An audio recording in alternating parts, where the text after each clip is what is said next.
Okay guys, i-flex ko lang sa yung aking pinapakabit na revolver na pinapasilat ko. May problema kasi yung sealant nila.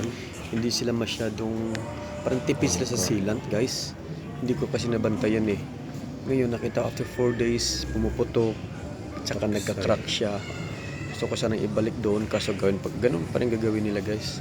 Ganun pa rin kasi yung sealant nila, hindi siya magandang klaseng sealant.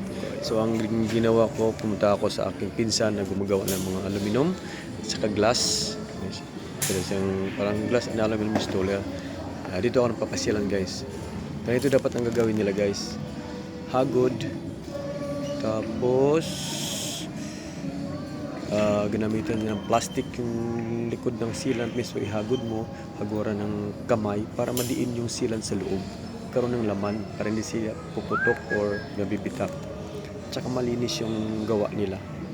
Kaya dito na ako nagpapasilan, malinis pa at saka magandang gawa. Kaya kayo guys, pag nagpasilan kayo, tulad nito sa akin, bantayan nyo, sabihin mo, konting diin, malagyan mang laman yung ilalim para hindi na kayo babalik. First time ko kasi guys, nakita ko kasi pangit talaga. Nagka-crack at saka may posibilidad na mapasukan siya ng tubig pag nagka-car wash.